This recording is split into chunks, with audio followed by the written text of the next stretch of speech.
Thank you. I could listen to that all night, but we've got to stop here. We've got to go on. I mean, what a way to finish the season for us at home. What a game that was. That's how you like it. We've got to make it hard for ourselves and make it exciting. And I thought we played ever so well today. It was it's unbelievable to see this place like this. It's such a special place, and it does magical things. We've had some unbelievable times over the years, and this season we've had some big days that we've all enjoyed.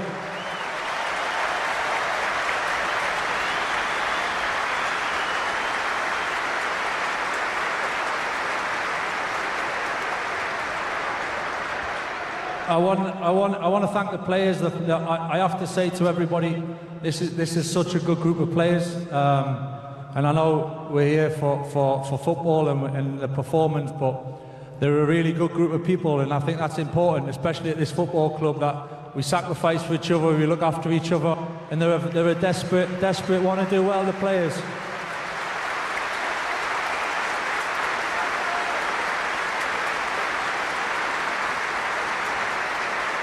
I of course got to thank the staff, the backroom staff, the support that they've given all of us over a period of time, the initial first team staff, the backroom staff, the coaches, but all the staff throughout the whole club. It's the effort, the sacrifice again that everybody goes to, that's what makes this place so special.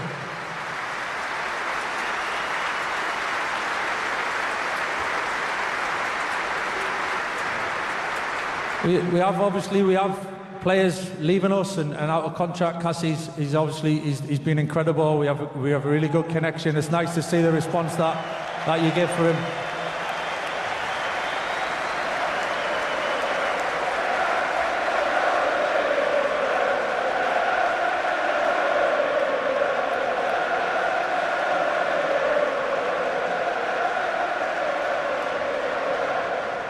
We have Tyrell as well, who I mentioned to the boys before kick-off. He's had a tough time with injury since he's been here, Tyrell, but he's ended up pleased to show your appreciation to Tyrell.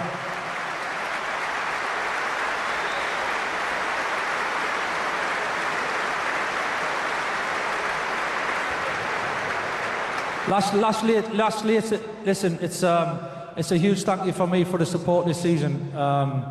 We enjoy the ups, we enjoy the downs, we support each other, and the best thing about this place, as Cassie's just said it, it's you lot, it's the supporters, and the thing is for me, just 1 minute, it's easy to support, and it's easy to enjoy, and it's easy when everything's good and everything's nice and everyone joins in and everything's great.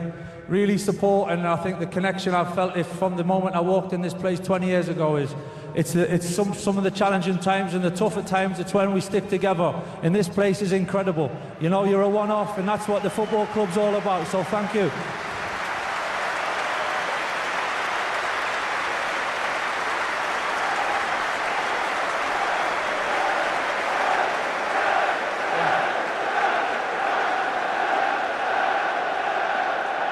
Yeah, so I just want to say, look, massive thank you for the season. It's unbelievable to see this place so full. I hope you enjoyed today. We've had some big moments and big goals and big results in this place over the last few months. Hopefully there'll be a few more of them. All right, take care and have a good summer. Ooh.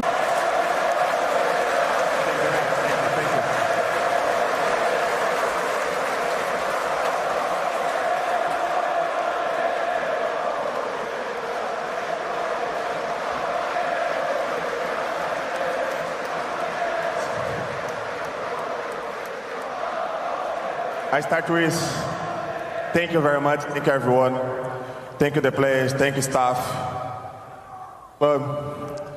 thank you everyone, but the best thing in this club is you, fan. Is you, fan.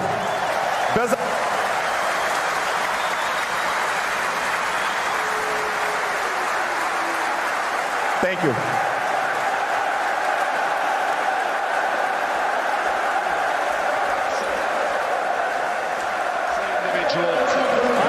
Gets up, says thank you, and then says actually the best thing about the football club is the fans. Can't ask for much more than that, Ben. Congratulations. congratulations. Obviously, always good to finish the season, the home season, here with a win. But I have to start with your assist, of course. How much did it mean to you and to your teammates who celebrated so much, you getting to 20 assists? No, obviously, I spoke about that. Everyone knew that it was important that I could get another assist at least. And they've been trying everything they can to score from my passes. Was there probably moments today that I should have passed instead of shoot, and still I got the shot. But I'm very happy for the assist. But more than that, I'm very happy for the win and to finish the season on a high. And not only the assist, Bruno, but the season you've been having. Elected Footballer Player of the Season for the Football Writers Association, and in a season that hasn't been straightforward to Man United. I know you're always thinking about the team, but do you take a moment to appreciate the significance of all that? Oh, of course, it's a privilege and a pleasure for me. I won't hide from that. I want collective awards more than anything, but knowing that your job is being recognized by many people, a lot of players that came out and said, obviously, that for them I was Player of the Season, is very grateful, and I'm very happy with it. And of course, now, can you get to 21? You almost did today. No, obviously, I think I got to 20 today. Let's see. We have one more game. Manager will decide who's going to play the next game. I'll be very happy to do it, but if I don't do it, I'm already very happy because it's the highest that I've always done in my career in the Premier League, so I'm very happy with it. Well done. Congratulations. Thank you very much. We'll look at the assist for the Brown and Bomo goal shortly, but let's go back to the beginning. It was a tidy finish from Luke Shaw that got everything going. Yeah, it was. I mean, arriving late, build up, Dallo down the other side, and then just arriving. I mean, Forest should be doing better with a couple of these clearances, but you've got to be in there. And when the ball actually falls to him, I mean, he does ever so well to get his arm out of the way. And then the technique on that, it's not easy to do because the ball's so close to him. And to get that purchase on it was a wonderful strike from Shaw. Elliot Anderson's delivery at times fantastic, was beautiful. absolutely amazing. Really poor from United here again. Ahmed like a child getting knocked off the ball. But once Anderson gets it on the half turn and he gets it and he looks up, you're thinking, the spot he's hit, and obviously as soon as he leaves his foot, you know United are in trouble. And Rat out doing what all good centre halves, attackers, 6-yard box. Gary said he can't miss, but obviously the pace on the ball just needs to get good contact on it.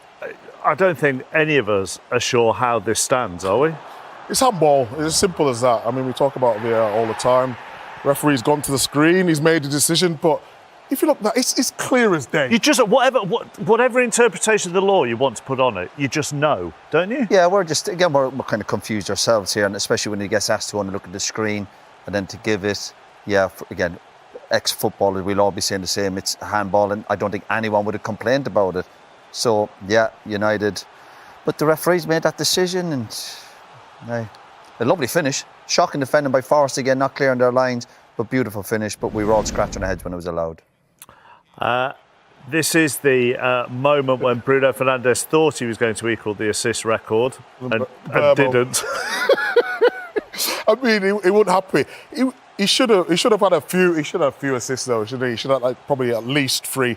But not long after, look at this for a driven pass, and it's a really good finish. That one, Burma should have. Beautiful, he's missed chance, but at least he's getting in there. I admire strikers who are brave enough to miss it. But this is a brilliant finish, and this is the one he probably needed, an instinctive finish. He didn't want really time on to think too much about it. So a lovely finish, and a very good delivery. Talk about good finishes, though. I mean, Anderson again, this is why I think he's better as number 8, because he's got this delivery. Look at that. And what about that for a finish? To adjust his feet on his left foot. I mean, what is that, 11 goals he's got in 2026 now? He's just been unbelievable in this late running. Yeah, we've seen some really good attacking play, really poor defending again from United. A bit like they have the bodies back, but nobody actually making a decision. But lovely finish, sharp and crisp, very good. Was 3 points for Manchester United. It guarantees his players and his teammates. The fans are really enjoying that, I'm sure. Yeah. But what a special match that was, and special atmosphere it felt like, it was brilliant. It's brilliant to watch. I mean, it was a... We can argue if it was a sloppy play or it was a really good play, but it was entertaining and it was brilliant to watch. And of course, the last 15 minutes, they were trying to play Bruno in to get the record out right. But he did equal the record, and he. Yeah. Let's have a look at it. Actually, it'd be a nice time to look at it, because he's we now were waiting for equal it. Kevin De Bruyne and Thierry Henry's 20 assists in one season, which is an incredible thing to do. And as it was chasing it. And funnily enough, Mbuenu's at the end of that, and he had 3 sitters before that, and that was the hardest one for him the whole game, and he managed to put it in the back of the net. It's a great ball in, it's an even better finish, and Bruno is on 20 assists. Yeah, and just looking at this goal, Bruno, I think everyone's urging Bruno to get this assist. You see the celebrations after, they didn't go with the goal scorer, they went with Bruno. So he could have had a few today, but no, to finally get that, I'm sure he's overjoyed. And you can see the players all running to Bruno. You could feel it though, Wes, you're right. You could really feel that they all wanted it for him. And here are the many, many opportunities, guys, that he actually had to do it. Honestly, that pass there to Patrick Dorco. Why doesn't Patrick Dorco go across the goalkeeper? But and again, I mean, this is the brilliance of Bruno. At the end of the day, I think pick your players. Just pick the players you're trying to get that assist off. But he is a genius, and when he plays that part of the team, where he's in that last third of the team, not many better players in the world. That would have been an assist. That's how close he gets to get. He created 8 chances, Peter, in the game, and just got the 1 assist. So that just tells exactly the story that you're telling. What a player! And it just, to sort of reiterate that, when he plays up there, that is what he delivers. But he's got to be up there, and Ruben Amorim had him further back on the pitch. Can you imagine if he'd played up there all season, how many assists he would have gotten then? Yeah, it's a good point. And he's playing with that freedom. He looks like he's enjoying himself as well. But just look at the names, because he's in exceptional company there. Thierry Henry, Kevin De Bruyne, and actually he's got another game to actually be the outright assist maker in a single season. Do you think he's going to do it on that final day? Yeah, he has to, surely. If they play how they played today, with the team kind of giving him that ball in those positions, he's got a great chance of doing it. And what I like about the role he plays today, he's allowed to roam. He's allowed to pick up positions. He's got the freedom to pop up on the left, pop up on the right. And you can see one of the assists for today, he just popped up on the right in the right wing position, put a cross in, and they know his capabilities. Well, Wes, I'm sure that his manager watching on would have been delighted with it all. So let's head in, as I know you were at home. I was thinking he's going to say it, yeah. He is confirmed, but it didn't happen. I'm sure it's going to happen very soon. But there were small clues in there, There were small We will create more results like that in the future. Take care and have a good summer. What does that mean? I don't know. Can you read him to take care and have a good summer? No, he said we will create more big Exactly, results. no. And I think it was a lovely way that he rounded things off at Old Trafford. I mean, it was the kind of best result, really, the outcome and the entertaining factor of the fact that it's great to see Old Trafford like this again, because that's exactly what you want, isn't it? You want Old Trafford to be buzzing again. It's not that Old Trafford has been too much different to what we saw today. Actually, I have to really sort of commend the fans. They've stuck with the team. They've supported the team, even through the really, really bad times where there was a period where Old Trafford wasn't a fortress. Teams were coming to Old Trafford and winning, and the fans were still supporting, were still trying to drive the team on. So it's a great group of fans. Obviously, 75,000 every time there's a game in there. That in itself is very, very unique. And what's special about Manchester United fans is I can't remember ever, and this is now since 1991, that I've been involved with the club. I can't remember a single time where the fans has turned against the team. And that is something, because we see that with other clubs, and it doesn't take much, but that group of fans that turn up week after week, they've just done well. So I'm really pleased that he made a big thing out of that, because that's important. It is important. And one thing the fans did do today is they gave Casemiro a short, sweet, but everything the fans wanted to hear, hey? Yeah. It's, we talk about Manchester United number 7, how important that number is. But 18 has become a very, very important number, because obviously that was Paul Scholes, and now Casemiro. And to lose another great number 18, it's a little bit sad. But I think that's, it's a decision made between him and the club. And of course, you got to move on, I think it would have been very, very expensive to keep him. And I think that comes into it as well. But if it was up to the fans, they wanted one more year, One more year. They would, wouldn't they? Well, we do wish him all the very best. We have to pick out one moment. We'd love to show you all the goals back, but we really don't have time for that. What we do want to talk about is Cunha's 2-1 goal. Mbeumo caught the ball under his arm in the build-up. A lot of controversy around this, especially from the Forest fans. Felt like this was a handball. Wes, what did you think? That you could see Pereira. It's a difficult one, you know. If it's for your team, you want it to be not handball. If it's not for your team, it's handball. Listen, the ball has come across, and the ball has stopped. The ball's been prevented from going to Nico Williams, who would have cleared the ball by Mbeumo's arm. Now, I don't think he's intentionally handballed it. I sit on the fence a little bit with this one, because I would feel harsh done by if handball was given.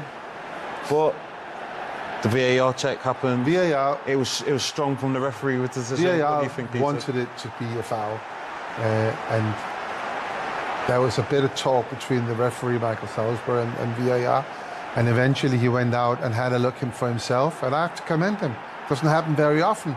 I can only remember one time before where a referee has actually gone against the VAR, but he did it this time.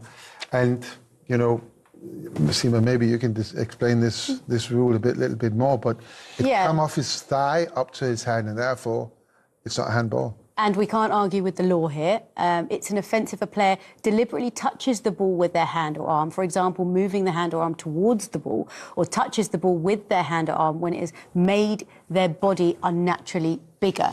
So that would suggest that he didn't do that. And also because the defender right in front of him missed the ball, so you can imagine your instinct is he's going to clear the ball, then all of a sudden the ball arrives to you. There's no intention there. The thing is, we discuss this far too much, and it's because it's so subjective how you view. You know, there are a lot of emotions in how people react to this, because I support Nottingham Forest, it's a free kick. No, I support United, it's not a free kick, it's a goal. But one thing is for sure, had Mbeumo scored on that kick himself, that goal would not have stood. Because then he draws an advantage of it. But because I think they call it becomes the second phase or the next phase, then it doesn't count. And it had to come off. Yeah, that's important. It has to come off another part of your body onto your hand for it to be not to be a handball. Is that right? Thank you. Yeah, thank you for clearing that up, and thank you for clarifying. Hello and welcome back to Premier League Live, where it's Manchester United that are ahead 1-0 at the break against Nottingham Forest. And it was a really fast start, wasn't it, Peter? Luke Shaw, of all players, hasn't scored in 3.5 years. 3.5 years, and then he pops up. Unbelievable. Yeah. Exactly, and it was a good goal, wasn't it? And Bruno Fernandes was actually quite crucial in the build-up. I think this goal is all about Bruno and why he's so close to beating that record of most assists. But we'll pick him up here. Now, the ball gets to Martinez. Look at this touch. I mean, I love this touch. He stays alert. You know, he's not thinking, "Oh, I'm out of it." No, he's waiting. Can I get the ball again? Can I? Yes, I can. I put it straight back in. And what happens from here, of course, is Luke Shaw's great touch there and a great finish. But look, Bruno's still. Yeah, I think on the flip side, Forest defending is not the best here. You see the first header away. Yeah, it's from Dominguez on the stretch, but here you expect Gibbs White to be more committed to the challenge. And then this header from Nicky Williams is really, really poor. Into the danger zone, Shaw pounces on it, and it's a great finish, to be fair. Clean connection. But you see here, Hutchison and Milenkovic got to close down the ball much, much quicker. And yeah, there's a bit of fortuitousness on the strike there, because it's gone through the legs. It was a clean strike, and I think in that moment of the game, Man United definitely deserved to go ahead. Yeah. After 5 minutes, they really deserved to be won. And what a time to score, right? To score so early. Yeah, I mean, sometimes it's not the greatest thing, because it depends on what the tactics, what it is. I mean, obviously it's Manchester United, Old Trafford, so you go for the second one. But sometimes it can put a lot of pressure on you to score that early, because what do you do now? Do you start defending that, or do you go for the second goal? And unfortunately, we've seen that with a couple of the managers that's been at Man United in the last couple of years. We've seen the defensive side of that. And then it's difficult, if you get pegged back, it's really difficult to recover from that. Yeah, well, we talked also about the strength and the threat that Nottingham Forest can pose, and Morgan Gibbs-White is central to that. He did have a good chance, didn't he? Yeah, and it was probably Forest's best spell in the game. They've been on the back foot throughout, and 20 minutes had a bit of time on the ball, started to create some chances, and you'll see in this sequence of play, Hutchinson got the ball, and he had a chance to pick his right. But then on the flip side, Man United's on the attack, and all of a sudden it's 4-on-3. And for me, it's all about the time of the pass and the time of the run, which creates this opportunity. And I think Mbeumo should score. He should score. I have no idea why he doesn't score on that one. Did he take too but much it's great. time? Again, I mean, Casemiro nearly scoring on his last game at Old Trafford. Again, it's very, very much about Bruno as well. We don't see him in the picture here. I don't know why he's not scoring. He gets a ball here. But it's very much about Bruno. That first little 1-2 he made in the middle of the park created the whole situation. And from that, Man United should have been 2-0 up. And we talked about Bruno, didn't we? He's just the one assist away from equalling the Premier League record. And by the way, in fantasy football, that counts as an assist, but it doesn't in reality. No. But just how good has he been? Because for many people, he's been the player of the season. Yeah, I think he's been fantastic, and not just this season. Throughout his whole tenure at Man United, he's been an outstanding player. And there's been moments where people have questioned his attitude, and you'll see him sometimes throwing his hands up. I think you need a player that shows he cares and shows his passion, and that's the way he shows it. And he's so effective for the team. 19 assists he's on. He's one away from the record, and it's not for the lack of trying today. He's in positions, putting them crosses in, getting into areas where an opportunity could happen, and he could be close. And he could well help Manchester United. Certainly will be, and we still don't know. We still don't know when this announcement is due to be. She could have asked. Maybe she was asked not to ask. We don't know. But what I will say is, look, we know Michael Carrick had a great career with Manchester United as a player. He won 5 titles in a 12-year span. Is he the right man to take over? Listen, he understands the club. He knows what it takes. He's done the managerial ring around. He's worked. He understands what it takes to be a manager. And obviously he's taken over Man United on an interim basis, and he's done a fantastic job. His win percentage, I think, is only second to Ferguson, and you can see there 64%, which is unbelievable. And considering where they was before under Almiron, the turnaround's been remarkable, I think. So it's double Almiron, as you can see there, 30% for Almiron. So I think he's done a fantastic job. I think, in terms of, does he pass the test? He definitely does. He's getting the best out of players. He understands the club. He knows what it takes to win. And I think we've been players. We know when a manager puts their arm around you and has that connection with you, you'll run through brick walls for them. And I think that's what he definitely gets from players. And considering Man United, where they finished last season, 15th, it was a terrible season, wasn't it, overall for the club? And now he's got them back into the Champions League. I think the last time you were in the Champions League, they didn't make it out the group stage, in 23-24. So looking at the win percentage, looking at what he's achieved so far, so good. However, this is where the pressure ramps up a few notches. First of all, I want to say, I look around the world. Where is what's a better option? Are we going to wait for somebody who's going to be knocked out of the World Cup? Or I don't see that at all. I don't see anyone who can go in and do a better job. He knows the club, he knows the culture, he knows what's expected from the players, and he knows the atmosphere in the club, he knows the environment. All of these things are very, very important. What's going to be the challenge for him now is, of course, at the moment he's an interim manager. It's easy for him. He's come in after transfer window. He hasn't had to deal any players. He can put an arm around, as you say, an arm around a player's shoulders and say, you're okay, go. He's only had those players to work with.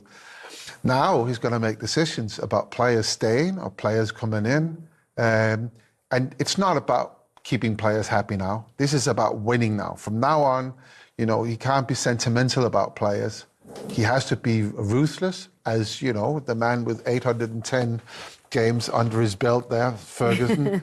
He was, at times where you couldn't understand it, but he was always right. He never made a mistake in letting players go. You can maybe Yapstam is the only one I can come up with, but he's got to do that now. That's going to be the big challenge for him. But I think he's well equipped, and I think he can do it. And we saw from that interview there how calm he is. And I think that's a really, really big thing, that when the players are looking back at interviews like that, that they see a manager who it seems like he's in control. That's the most important thing.